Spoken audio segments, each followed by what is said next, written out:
ఇప్పుడు ఎట్లుంటుంది విష్ణ గారు, ప్రభుత్వం చేయాల్సిన పని చేస్తుంటుంది.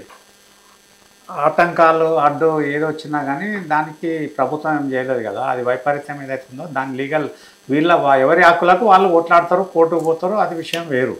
ఇక్కడ మట్టుకు ఎలక్షన్స్ సన్నిధంగా కావాల్సిన బాధ్యత ఖచ్చితంగా ఉంటుంది. ఇక ముఖ చిత్రానికి వస్తే ఇప్పుడు అఫీషియల్ నోటిఫికేషన్ రేపు 9th నాడు వస్తుంది. MPTC ZPTC phase 1 to October 23, 27 పెట్టారు. గ్రామ పంచాయత్ ఫేజ్ 1 to 3 3 ఫేజ్లు పెట్టారు. October 31, November 4, November 8. కౌంటింగ్ ఏమో ఎంపీటీసీ జెడ్పీటీసీ నవంబర్ 11 నాడు. గ్రామ పంచాయత్ సేమ్ డే అక్కడనే అయిపోతుంది. అదొకటి. ఇక పోతే మొత్తం టోటల్ లెక్కకు వస్తే 565 జెడ్పీటీసీ పోస్టులు, 5749 ఎంపీటీసీ పోస్టులు, 12,733 సర్పంచ్ గ్రామ పంచాయతీలు, 1,65,00,000 రూరల్ ఓటర్స్ ఉన్నారు. మొత్తం వార్డ్స్ 1,12,288 వార్డ్స్ ఉన్నాయి.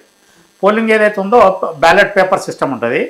ఇందులో 31 జిల్లాలు కవర్ అయినాయి. ఇంకా 3 జిల్లాలలో హైదరాబాద్ ఒకటి, వరంగల్ ఒకటి ఉన్నది. టోటల్కి వస్తే వరకు ఇప్పుడు ఆల్రెడీ వితెల్డ్ కోర్టు ఆర్డర్స్ ఉన్నాయి. 14 ఎంపీటీసీలు పెండింగ్ ఉన్నాయి, 27 గ్రామ పంచాయతీలు పెండింగ్ ఉన్నాయి, 246 గ్రామ పంచాయతీ వార్డ్స్ కూడా పెండింగ్ ఉంటాయి. ఇవి కండక్ట్ చేయరు. ఏదైతే ఉందో రిజర్వేషన్కి వచ్చేవారికి ఏదైతే ఉందో జిఎంఎస్ నెంబర్ 9 ప్రకారము ఓవరాల్గా వచ్చేదైతే ఉందో 50% క్యాప్ దాటిపోయి 67%కి వచ్చింది. ఇంకా 17% ఎక్కువ దాటిపోయింది.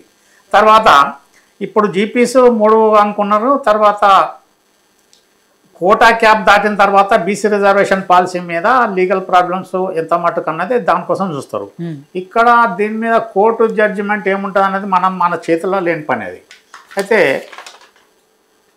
ఇక్కడ ఈ ఎలక్షన్స్ సన్నిద్ధం కావాలంటే ఖచ్చితంగా ఇది ఏదైతే ఉందో స్టేట్ ఎలక్షన్ కమిషను చాలా ఫుల్ ఎక్సర్సైజ్ చేయాలి. జనాలకి ఏంటంటే ఏం కదా అని చెప్పేసి ఎలక్షన్ అంటే ఏదో అది ఆషామాషి అనుకుంటారు. ఇది ఎట్లా అంటే ఒక పెళ్లి చేస్తే ఒక ఐటెం లేకుండా నడుస్తుంది, కానీ ఎలక్షన్ చేయడం అనేది చాలా భయంకరమైన ఎలక్షన్. ఇప్పుడు ఇది ఏదైతే ఉందో ఇందులో చాలా పాత్రలు ఉంటాయి. డిస్ట్రిక్ట్ ఎలక్షన్ అథారిటీ పోనీ, డివిజన్ అథారిటీ, తర్వాత ఇక్కడ returning officers, mandal election officers, వీళ్ళందరికీ సమకూర్చాలంటే ఇప్పటి నుంచి సన్నిధం అయితేనే ఇదవుతుంది. ఆల్రెడీ మన 2 సెప్టెంబర్ ఈ నెల 2 నాడు ఓటర్ లిస్ట్ ఫైనల్ అయిపోయింది. దాని ప్రకారమే 1,60,00,000 రూరల్ ఓటర్స్ ఉన్నారు కాబట్టి ఇది ఉన్నది. ఇక్కడ 42% రిజర్వేషన్ అన్న దాని మీద కోర్టు ఎట్లా ప్రభావం అని చెప్తా అనేది మనం ఏం చెప్పలేము, మన చేతులు లేని పని. అది రాజ్యాంగబద్ధంగా ఒకటి, రిజర్వేషన్ పరంగా ఒకటి అది ఉంటుంది. ఇక్కడ ఏదైతే ఉందో 67% రిజర్వేషన్ పోతే ఇక మిగిలిన 34% ఓపెన్ కేటగిరీలు ఉంటుంది. ఓపెన్ కేటగిరీలో ఎస్సీ మన ఉమెన్ రావచ్చు, మళ్ళీ బీసీలు రావచ్చు, ఎస్సీలు రావచ్చు, ఎస్టీలు రావచ్చు, మైనార్టీస్ రావచ్చు. ఇక్కడ ఏమున్నదంటే ఎలక్షన్స్ ఈ రిజర్వేషన్లో మెయిన్ 67% అన్న దాని మీద ఇప్పుడు 12,700 చిల్లర గ్రామ పంచాయతీలలో దాదాపు 12,72, 12,84, 8,400 చిల్లర రిజర్వేషన్లు వెళ్ళిపోతాయి గ్రామ పంచాయతీలు. ఇదే ఇక్కడ ఎలక్షన్ ఆర్గనైజ్ చేయడంలో చాలా క్లిష్టమైన పరిస్థితి ఇప్పుడు. ఎందుకంటే స్టాఫ్ కూడా ముందట్లాగా అనుభవస్తులు లేరు, ఎక్స్పీరియన్స్ లేదు. మళ్ళీ ఇక్కడ రెవెన్యూ అని మొత్తము బట్టలు చినుగుతాయి, చెప్పులు అరిగిపోతాయి, రేయింబవలు కష్టపడాలి. మామూలు ఎలక్షన్ అంటే ఏదో పెళ్లికి వచ్చినట్టు కాదు. ఇక్కడ ఇప్పటి నుంచే స్టాఫ్ ఏదైతే ఉందో స్టాఫ్ పర్టికులర్స్ కలెక్ట్ చేసుకోవాలి, వాళ్ళకి రిపోర్ట్స్ ఏదైతే ట్రైనింగ్ ఇంపార్ట్ చేయాలి, తర్వాత పోలింగ్ స్టేషన్స్ చూడాలి, ఫర్నిచర్ ఉందా లేదా చూడాలి, బ్యాలెట్ బాక్స్ ఉందా లేదా చూడాలి. బ్యాలెట్ ప్రింటింగ్ అంటే అంత ఇది కాదు, రేయింబవలు కష్టపడాలి. ఎందుకంటే పేపర్ కరెక్ట్ ఉందా లేదా, ballot paper serial number correct ఉందా లేదా, ఏమైనా చినిగిపోయినా ముద్రలు కరెక్ట్ ప్రింటింగ్ అయిందా లేదా. చాలా ఇది ఎంత పెద్ద ప్రక్రియ అనుకుంటున్నారు, మహా భయంకరమైన ప్రక్రియ. ఎలక్షన్ వచ్చిందంటే మళ్ళీ ఇంకా అసలు డిపార్ట్మెంట్ పంచాయతీరాజులు చక్కగా రారు. ఇక్కడ రెవెన్యూడే మొత్తము ఇక వాడు అది అన్ని వేషాలు రెవెన్యూ సిబ్బంది మాత్రమే ఇక్కడ తంటాలు పడాల్సిందే. ఎందుకంటే బాస్ కలెక్టర్ కాబట్టి కలెక్టర్ ఏం చెప్పినా రెవెన్యూడు తూచా తప్పకుండా చేయాల్సిందే. అదొకటి. పోలీసు వాళ్ళకు కూడా ల్యాండ్ ఆర్డర్ ప్రాబ్లం బ్రహ్మాండంగా ఉంటుంది. వాళ్ళు ఎట్లా బ్రహ్మాండంగా భయంకరంగా ఉంటుంది. అలా తాగినోడు ఉంటాడు, గూండాలు ఉంటారు, రకరకాల ఓటర్స్ ఉంటారు, కాంటెస్టెంట్స్ ఉంటారు. వీళ్ళందరినీ కంట్రోల్ చేయాలన్న దాని మీద ఈజీ టాస్క్ కాదు ఎలక్షన్స్ చేయడం అనేది. ఇప్పటి నుంచి ప్రయత్నం ఏదైతే చేసుకొస్తున్నారో ఈ state election commission is different ఏదైతే ఉందో మన నేషనల్లో ఎలక్షన్ కమిషన్ ఆఫ్ ఇండియా వేరు, ఈ స్టేట్ ఎలక్షన్ కమిషన్ వేరు.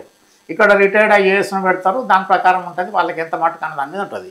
ఇక పోతే పొలిటికల్ గ్యాంబిట్లో వస్తే ఇక్కడ ఎన్టీ రామారావు వచ్చిన తర్వాత ఈ ఎంపీటీసీ జెడ్పీటీసీ సిస్టమ్ అదేదైతుందో పొలిటికల్ అన్ఎంప్లాయ్మెంట్ రిజాల్వ్ చేయడానికి వాళ్ళు చేసేదేం లేదు. ఇక్కడ ప్రతి జాగాలో మళ్ళీ ఇద్దరి మధ్యన రిఫ్ట్ ఉంటుంది. జెడ్పీటీసీకి మండల ప్రెసిడెంట్కి పడుతుంది, మళ్ళీ ఎంపీటీసీకి సర్పంచ్లకు పడుతుంది. ఇవన్నీ ఏదైతుందో లేనిపోయింది తీసుకొచ్చి పంచాయతీరాజ్ మొత్తం వ్యవస్థనంతా కింద మీద భ్రష్టు పట్టించిపోయింది ఎన్టీ రామారావు పీరియడ్లో. ఓన్లీ సర్పంచ్, గ్రామ పంచాయతీ సర్పంచ్ ఉన్నది, మండల ప్రెసిడెంట్ ఉన్నాడు, జడ్పీ చైర్మన్ ఉన్నాడు, వాళ్ళ లెవెల్ ఉంటే సరిపోతుంది కదా. మధ్యాహ్నం ఏదైతుందో ప్యారలల్ సిస్టమ్లా రైలుకు 2 పట్టాలు లెక్క అన్నట్టు ఇక్కడ జడ్పీటీసీ ఎంపీటీసీ, అటు సైడ్ సర్పంచ్ వార్డు మెంబర్లు, ఇక్కడ మండల ప్రెసిడెంట్, మళ్ళీ ఈ మధ్యాహ్నం రిఫ్లు వస్తూ ఉంటాయి. దీన్ని భయంకరంగా కూడా ఇప్పటికైనా గవర్నమెంట్ పొలిటికల్ అన్ఎంప్లాయ్మెంట్ చేయాలంటే ఈ జెడ్పీటీసీ ఎంపీటీసీ సిస్టమ్ అనేది అసలు ఓప్లెస్ సిస్టమ్ పెట్టేసి అనవసరంగా పొలిటికల్ అన్ఎంప్లాయ్మెంట్ క్రియేట్ చేసారు. ఇక్కడ వచ్చేవారు ఓటర్ లిస్టుల కాడ కూడా ఇప్పుడు రకరకాల నిన్న మొన్న పేపర్లు వచ్చింది కొందరు, ఏది మన ఆల్రెడీ టీవీ చూపెడుతున్నారు, దాంట్లో డూప్లికేట్ ఓట్స్ కానీ, డబుల్ ఎంట్రీ కానీ, మేల్కి ఫీమేల్ కానీ, ఫీమేల్కి మేల్ కానీ, ఇదేదైతే ఉందో చాలా ఇక్కడ స్టేట్ ఎలక్షన్ కమిషన్ ఉంది కాబట్టి ఇక్కడ DEO, district election officer, collector, RDO, ఏది మన డివిజన్ ఎలక్షన్ ఆఫీసర్, వీళ్ళందరూ చూసుకోవాల్సిన బాధ్యత ఈ డూప్లికేట్. ఎందుకంటే సిస్టమ్ వచ్చిన తర్వాత దీని మీద 1కి 4 సార్లు పరిశీలించుకోవాలి. మళ్ళీ ఓటర్స్ డబుల్ ఎన్రోల్ అయినా అన్నది కూడా చూడాలి. ఒక ఓటర్ ఒక గ్రామ పంచాయతీలో ఉండాలి తప్ప ఇంకా 2వ గ్రామ పంచాయతీలో అక్కడిక్కడ ఉండడానికి ఆస్కారం లేదు.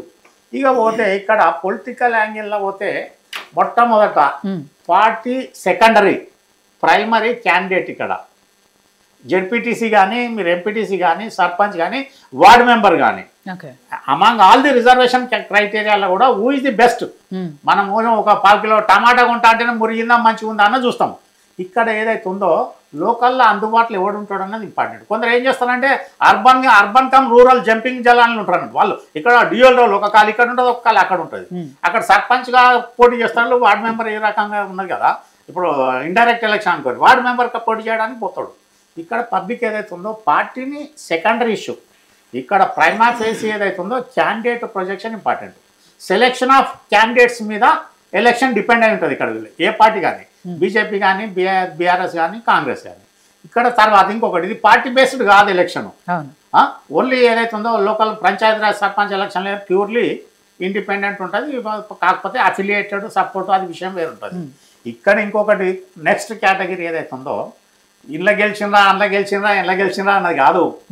ఎట్టి పరిస్థితుల్లో ధనమూలం ఇదం జగత్. గెలిచిన తర్వాత వాడు వార్డు మెంబర్ కూడా 50 లక్షలు పెట్టిన బాపతి కాదు కూడా వాళ్ళు. ఎట్లా అంటే మళ్ళా రూలింగ్ పార్టీ సపోర్ట్ లేకపోతే వాళ్ళ 3 ఏళ్ళ టైం వేస్ట్ అయిపోతుంది. ఇప్పుడు ఎవరు ఏ పార్టీ గెలిచినా, కాంగ్రెస్ గెలిస్తే వాళ్ళకి ఇబ్బంది ఉండదు, గెలవని వాళ్ళు బీఆర్ఎస్లో గెలిచినా వీళ్ళు పట్టాలు చెప్పుకొని మేము గెలుస్తామని చెప్పినా మళ్ళీ అందరూ ఎటు చేయడం. మళ్ళీ ఇక్కడ ఏదైతే ఉందో ఇక్కడ పవర్ లేదు, సోర్స్ లేదు, నీళ్లు దొరకాయి, తిండి దొరకది, బడ్జెట్ రాదు, ఏం చేయాలి, అందులో జంపు కావాలి.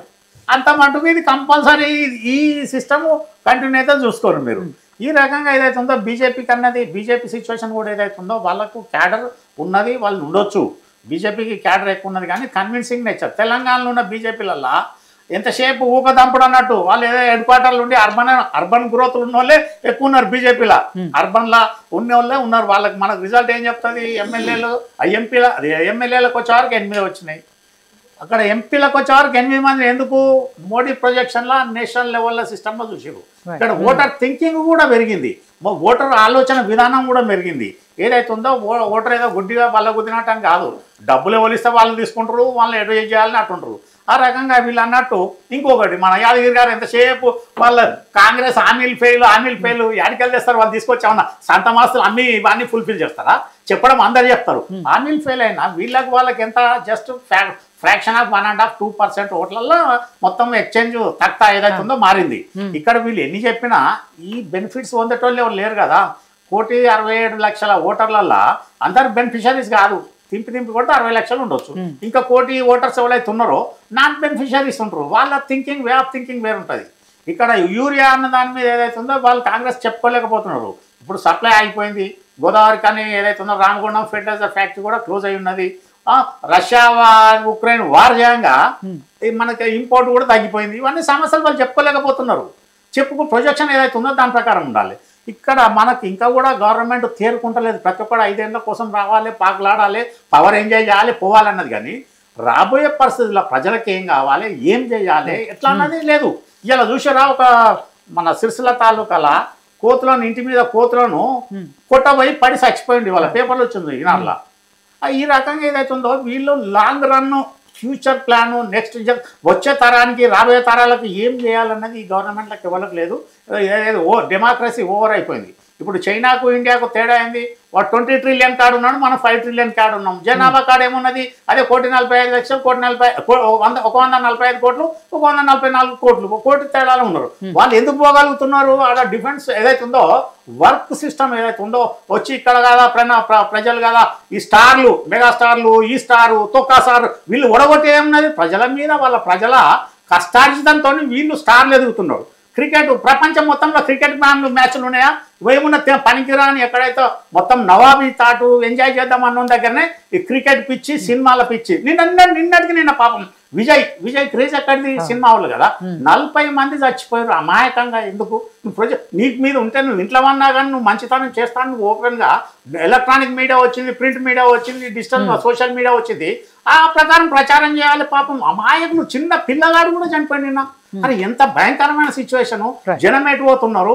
ప్రజలు కూడా ఆలోచన విధానాన్ని మార్చుకోవాలి. వాళ్ళకు కూడా ఎందుకు ఫెయిల్ ప్రాబ్లం ఏంటంటే ఎడ్యుకేషన్ సిస్టమ్ టోటల్ రాంగ్ ఉన్నది మన దగ్గర. ఆ రకంగా దాని తర్వాత మళ్ళీ మాట్లాడదాం చెప్పు. సో కార్తిక్ గారు విన్నారు కదా, అంటే బీఆర్ఎస్కి కానీ అటు బీజేపీకి కానీ ఉన్న మెయిన్ సమస్య అంటే వాళ్ళకి వచ్చిన ప్రశ్న ఏంటి అంటే, అసలు ఇది కోర్టులో నిలబడి